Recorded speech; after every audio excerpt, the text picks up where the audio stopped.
Dear beautiful souls, अगर हमारे life में कोई ट्रॉमेटिक इवेंट पलट पलट के लौट लौट के आ रहा है, उसके पीछे का क्या रीजन है? पहला रीजन तो ये कि जब वो आया था तो हम सिर्फ ब्लेम गेम में रह गए, खुद को, डेस्टिनी को और अदर पर्सन को ब्लेम करते रह गए, उसके पीछे की लर्निंग को हम समझ नहीं पाए। सेकेंड रीजन ये होता है कि हम अवेकनिंग में हैं, हमें चीजें समझ आती है, उसके पीछे का यूनिवर्सल प्लान समझ में आता है, हमने लर्निंग भी ली, स्टिल वो घूम घूम के आ रहा है, तब हमें समझ नहीं आता कि यार बार बार ये क्यों मुझे एक ही तरह की साइकिल क्यों रिपीट हो रही है। तो आप ध्यान दीजिएगा कि हो सकता है कि उस साइकिल में जो लर्निंग है वो लर्निंग आपके डीपेस्ट कोर तक आपको सीखनी है, मतलब वो जो डीपेस्ट लेयर्स होते हैं उस लर्निंग के, वहां तक मास्टरी करनी है। हो सकता है हमारा सोल कॉन्ट्रैक्ट, हमारी सोल का कॉन्ट्रैक्ट उस एक पर्टिकुलर लेसन को डीप लेवल तक लर्न के मास्टरी करने का हो, जिससे कि वो बाकी फिर यूनिवर्स में अपने उसको शेयरिंग कर सके। यूनिवर्स हमें उस मास्टर लेवल तक तैयार करना चाहता है। सपोज एक एग्जांपल लेते हैं कि फॉरगिवनेस का।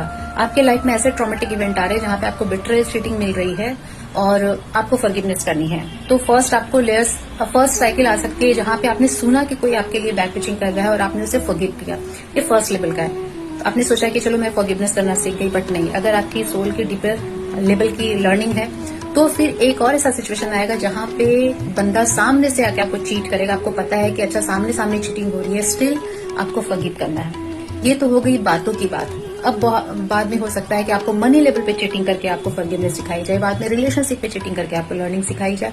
मतलब फॉरगिवनेस के हर वो दांव पेच आपको सिखाए जाएंगे जहां डीपर लेवल तक आप न्यूट्रल हो जाओ कि अब कोई कुछ भी कर रहा है, कोई फर्क नहीं पड़ता, ऑल आर वननेस में आ जाओ कि ठीक है, जो भी हो रहा है उसके पीछे रीजन है, यूनिवर्सल प्लान है। इस लेवल की फॉरगिवनेस जब तक नहीं होगी तब तक वो साइकिल रिपीट होते रहेगी, बिट्रेयल, चीटिंग एंड ट्रॉमास की। तो बी श्योर कि हमारी लर्निंग क्या है, हम घबराएं नहीं कि बार बार चीजें क्यों आ रही है। अगर हम कर चुके हैं दैट मीन्स और डीपर लेवल पे करना है। हमें ये ध्यान देना है कि इंटेंसिटी क्या है। पिछली बार जो ट्रॉमा था उसमें जो मेरी ग्रीफ मुझे मिला, जो मेरी सैडनेस मिली, उसकी इंटेंसिटी क्या है। इस बार जो ट्रॉमा आया उसकी इंटेंसिटी ज्यादा है, कम है या सिमिलर है।